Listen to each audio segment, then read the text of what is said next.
अप्रैल 2026 और 26 अप्रैल 2026 से current affairs के जितने भी इंपॉर्टेंट क्वेश्चन बन सकते हैं सारे हम इस वीडियो में डिस्कस करेंगे और हर क्वेश्चन से रिलेटेड इंपॉर्टेंट फैक्ट भी मैं आपको बताऊंगा। तो आप पूरा वीडियो बहुत ध्यान से देखिए। लास्ट में मैं आपसे क्वेश्चन पूछूंगा, उसका आंसर आपको कमेंट बॉक्स में बताना है। तो चलिए स्टार्ट करते हैं। पहला क्वेश्चन है, हाल ही में विश्व मलेरिया दिवस कब मनाया गया है? तो अभी 25 अप्रैल को विश्व मलेरिया दिवस मनाया गया। तो उस क्वेश्चन का बी ऑप्शन सही है। अब ये मनाया क्यों जाता है? तो मलेरिया के नियंत्रण और इसके प्रति जागरूकता बढ़ाने के लिए हर साल 25 अप्रैल को ये विश्व मलेरिया दिवस मनाया जाता है। अच्छा, इस बार इसकी थीम याद रखनी है। इस बार इसकी थीम है driven to end malaria, now we can, now we must. क्या है? Driven to end malaria, now we can, now we must. अच्छा, 1 अप्रैल को अभी उत्कल दिवस या उड़ीसा दिवस मनाया गया। आरबीआई का स्थापना दिवस और सीबीआई का स्थापना दिवस, ये दोनों 1 अप्रैल को मनाए जाते हैं। अच्छा, 2 अप्रैल को विश्व ऑटिज्म जागरूकता दिवस मनाया गया। 4 अप्रैल को अंतर्राष्ट्रीय खदान जागरूकता दिवस मनाया गया। 5 अप्रैल को राष्ट्रीय समुद्री दिवस मनाया गया। 6 अप्रैल को विकास और शांति के लिए अंतर्राष्ट्रीय खेल दिवस मनाया गया। 7 अप्रैल को विश्व स्वास्थ्य दिवस मनाया गया। मैं फिर आपको बताऊंगा, 7 अप्रैल 1948 को WHO की स्थापना हुई थी, इसलिए हर साल 7 अप्रैल को विश्व स्वास्थ्य दिवस मनाया जाता है। अच्छा, 10 अप्रैल को राष्ट्रीय युवा HIV एड्स जागरूकता दिवस, विश्व होम्योपैथी दिवस और विश्व जल संसाधन दिवस मनाया जाता है। 11 अप्रैल को राष्ट्रीय सुरक्षित मातृत्व दिवस मनाया जाता है। 11 अप्रैल से 11 जुलाई याद रखना, 11 जुलाई को विश्व जनसंख्या दिवस मनाया जाता है। 12 अप्रैल को अंतर्राष्ट्रीय मानव अंतरिक्ष उड़ान दिवस मनाया गया। 13 अप्रैल को सियाचिन दिवस और जलियांवाला बाग नरसंहार दिवस मनाया गया। 14 अप्रैल को डॉक्टर भीमराव अंबेडकर जी की जयंती होती है और इन्हीं की जयंती पर विश्व चगास रोग दिवस मनाया जाता है। 15 अप्रैल को विश्व कला दिवस और हिमाचल दिवस मनाया गया। 16 अप्रैल को विश्व आवाज़ दिवस मनाया गया। 16 तारीख से 16 सितंबर याद रख लेना, 16 सितंबर बहुत इंपॉर्टेंट है। क्यों? क्योंकि 16 सितंबर को ओजोन दिवस मनाया जाता है। 17 अप्रैल को विश्व हीमोफीलिया दिवस मनाया गया। 18 अप्रैल को विश्व विरासत दिवस मनाया गया, वर्ल्ड हेरिटेज डे, ये इंपॉर्टेंट है।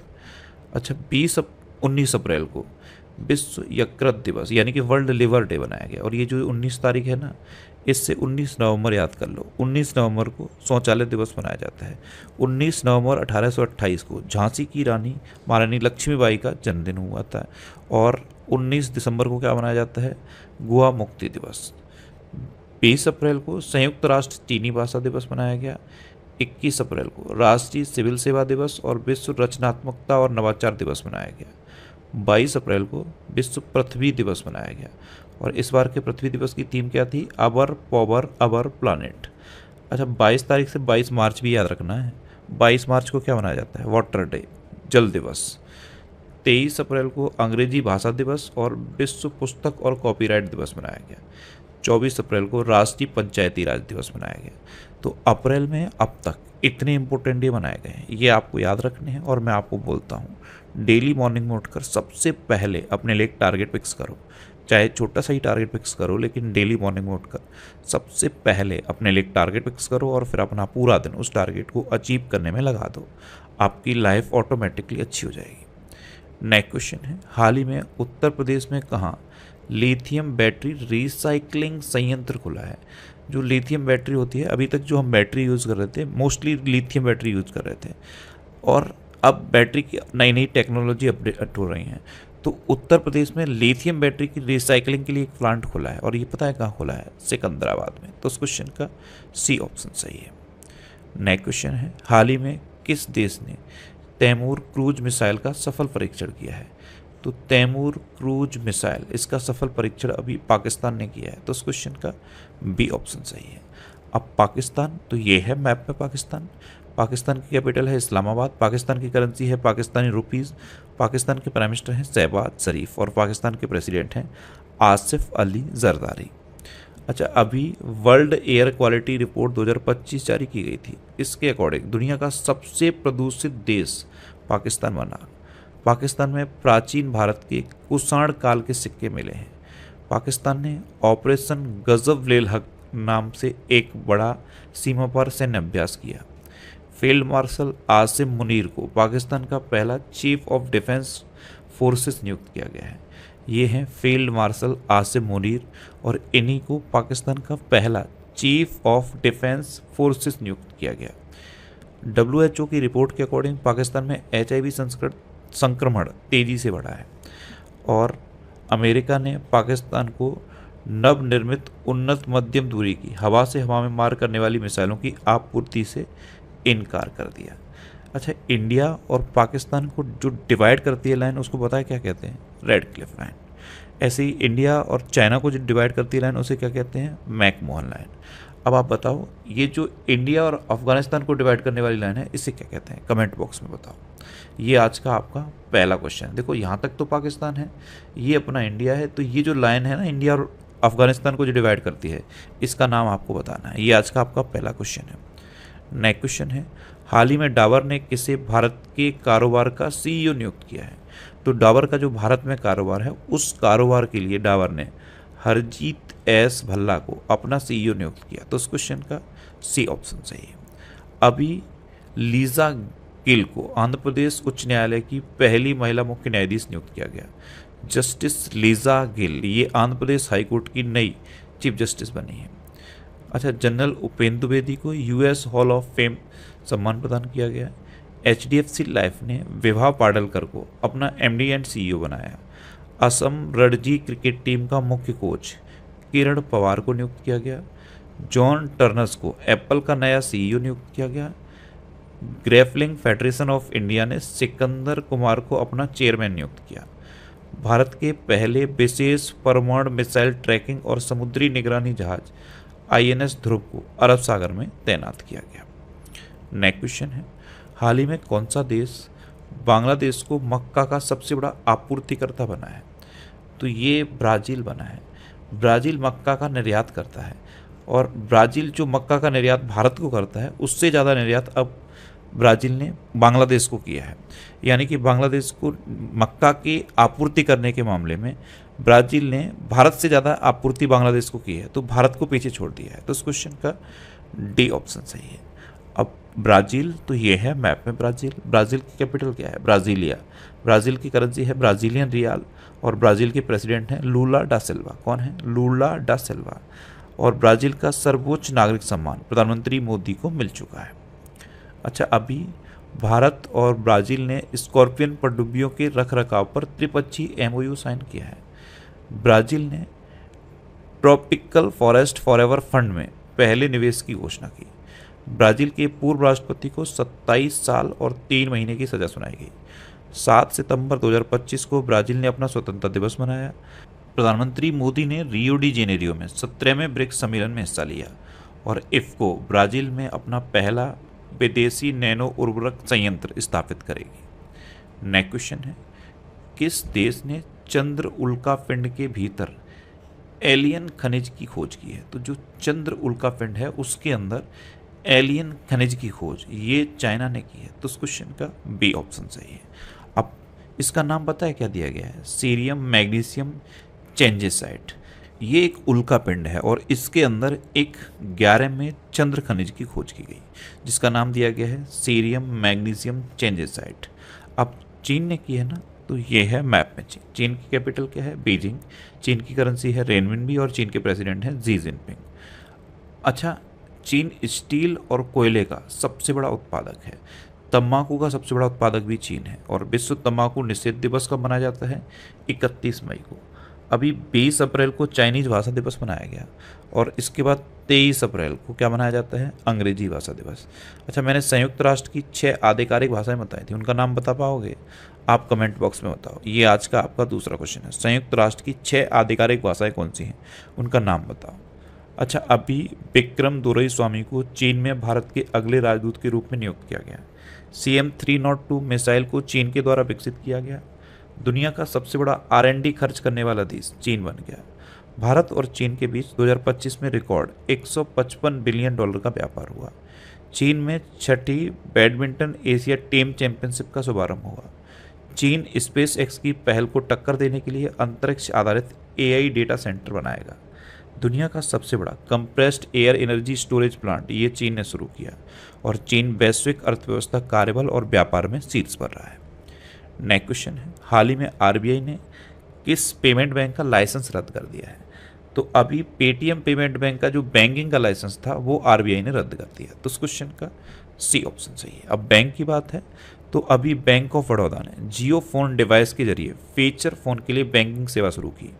बैंक ऑफ बड़ौदा ने बहुभाषी एआई प्लेटफॉर्म बॉब संवाद शुरू किया। यस बैंक ने एमडी एंड सीईओ अपना विनय टॉन्से को नियुक्त किया और इन्होंने अब कार्यभार संभाला है। Yes bank S&P global CSA ranking में टॉप पर रहा। महिला स्वयं सहायता समूह सदस्यों के लिए भारत का पहला UPI linked overdraft bank of Baroda ने लॉन्च किया। ईपीएफओ से जुड़कर साउथ इंडियन बैंक ने एपीएफ पेमेंट सर्विस शुरू की है और केतन मर्चेंट को फिनो पेमेंट बैंक के अंतरिम सीईओ के रूप में नियुक्त किया गया है। अच्छा, अभी एसबीआई ने अग्निवीरों के लिए 4 लाख रुपए तक के बिना गारंटी के ऋण की घोषणा की। एक क्वेश्चन पीएनबी से रिलेटेड बताया था मैंने आपको। पंजाब नेशनल बैंक ने अभी स्टार्टअप के लिए डेडिकेटेड ब्रांच नई दिल्ली में खोली है और बैंक.इन डोमेन पर माइग्रेट करने वाला पब्लिक सेक्टर का पहला बैंक पंजाब नेशनल बैंक बना है। सेविंग्स प्रो नामक बचत खाता किसने शुरू किया था? जियो पेमेंट बैंक ने।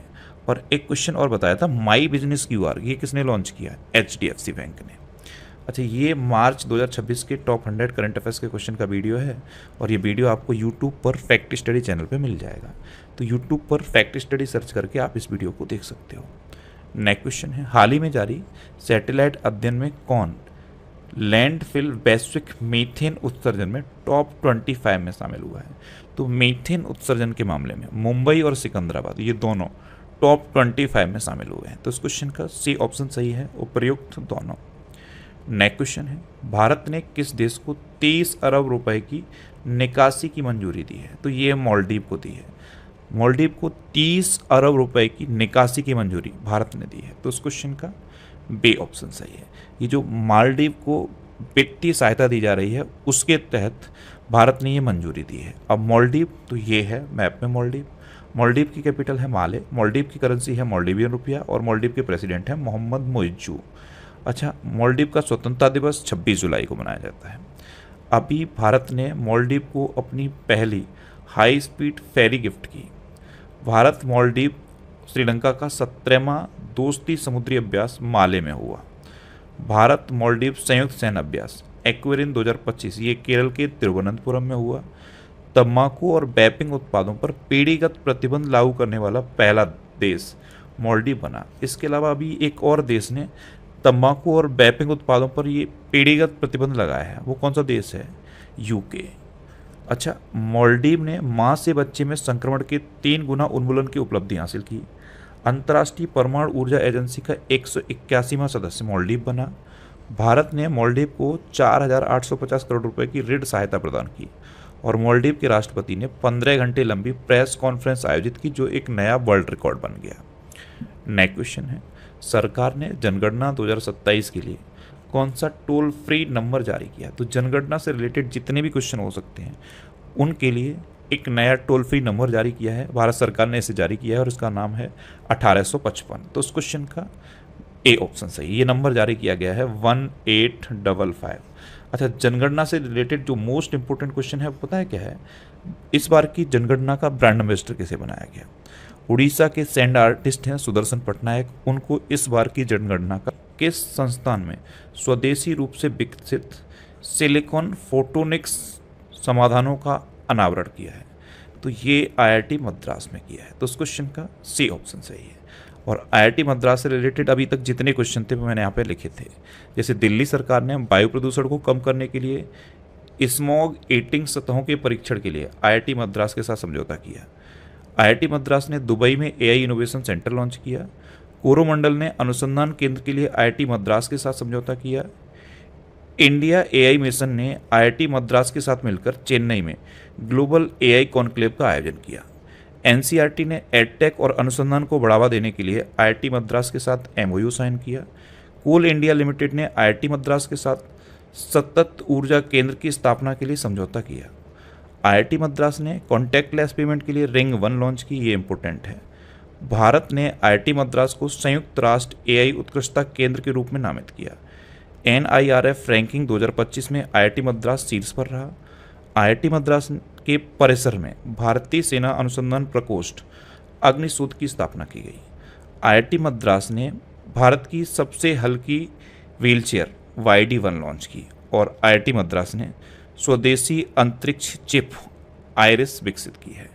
आईआईटी मद्रास से रिलेटेड ये क्वेश्चन है, इनको आप एक या दो बार और पढ़ो जिससे कि ये आपको याद हो जाए। नेक्स्ट क्वेश्चन है, हाल ही में किसे नोएडा इंटरनेशनल एयरपोर्ट का अंतरिम CEO नियुक्त किया गया है? तो ये नीतू समरा को नियुक्त किया गया। तो इस क्वेश्चन का बी ऑप्शन सही है। ये है नीतू समरा, इनको नोएडा इंटरनेशनल एयरपोर्ट का इंटरिम CEO नियुक्त किया गया है। अब लास्ट वीडियो के क्वेश्चन का आंसर। लास्ट वीडियो मैंने आपसे क्वेश्चन पूछा था कि किस आईआईटी ने भारत का पहला 3 टीम फुटबॉल ओमेगा वॉल पेश किया है। फुटबॉल में क्या होती हैं, 2 टीम होती हैं। ये एक नया गेम डेवलप कर दिया है किसने? आईआईटी मद्रास ने। तो उस क्वेश्चन का ए ऑप्शन सही था और मैक्सिमम स्टूडेंट ने इसका आंसर सही दिया। मैं आपको बोलता हूँ, आप जो भी आंसर लिखते हो उसे डिटेल में लिखो, जितना आपको पता है आंसर के बारे में उतना लिखो। कल मैंने पहला क्वेश्चन आपसे क्या पूछा था कि यूके में भारत के हाई कमिश्नर कौन बने हैं? तो ये पेरियास्वामी कुमारन बने। दूसरा क्वेश्चन मैंने आपसे क्या पूछा था कि जो जल्लीकट्टू होता है वो कहाँ होता है? तमिलनाडु में। एक क्वेश्चन ये पूछा था कि कॉन्टैक्टलेस पेमेंट के लिए रिंग 1 किसने लॉन्च की? तो ये आईआईटी मद्रास ने लॉन्च की। और फाइनल क्वेश्चन का आंसर भी आईआईटी मद्रास था। इसी तरह जितने भी क्वेश्चन मैं पूछता हूँ आप उनका आंसर लिखा करो और कोशिश करो डिटेल में लिखने की। अभी मेघालय ने खासी और गारो को आधिकारिक भाषाओं के रूप में मान्यता दी है। मिस इंडिया वर्ल्ड 2026 का खिताब साध्वी सतीश सैल ने जीता है और ये पता है कहाँ की हैं? गोवा की हैं। जनरल उपेंद्र द्विवेदी को US हॉल ऑफ फेम सम्मान प्रदान किया गया। तेलंगाना सरकार ने कैंसर को नोटिफाई करने योग्य बीमारी घोषित कर दिया है। वित्त वर्ष 2026 में भारत का शीर्ष व्यापारिक भागीदार चीन बन गया है। आईआईटी खड़गपुर ने AI संचालित खनन प्रणालियों के लिए विक्रम सोडी केंद्र का शुभारंभ किया। भारत का पहला प्रोटोटाइप फास्ट ब्रीडर रिएक्टर ये तमिलनाडु के कलपक्कम में स्थापित किया गया। माइक्रोसॉफ्ट ने भारत में अपना पहला AI skill centre Chandigarh university में शुरू किया और चंडीगढ़ देश का पहला झुग्गी मुक्त शहर बना है। ये दूसरा पूर्ण साक्षर केंद्र शासित प्रदेश भी बना है। पहला पूर्ण साक्षर केंद्र शासित प्रदेश क्या था? लद्दाख। लद्दाख सबसे बड़ा केंद्र शासित प्रदेश है और लक्षद्वीप सबसे छोटा केंद्र शासित प्रदेश है। भारतीय सेना ने सिक्किम में सीमा रेडियो स्टेशन सिक्किम सुंदरी लॉन्च किया। नारित AI नामक AI टूल को गुजरात पुलिस के द्वारा लॉन्च किया गया। अच्छा, पारंपरिक सुवोरी महोत्सव ये असम में मनाया गया। बांग्लादेश में दिनेश त्रिवेदी को भारत का नया उच्चायुक्त नियुक्त किया गया। तुर्की ने 15 साल से कम उम्र के बच्चों के लिए सोशल मीडिया तक पहुंच को सीमित करने के लिए नया कानून बनाया है। जापान ने जानलेवा हथियारों के निर्यात से प्रतिबंध हटा दिया है। जॉन टर्नर्स को एप्पल का नया CEO नियुक्त किया गया।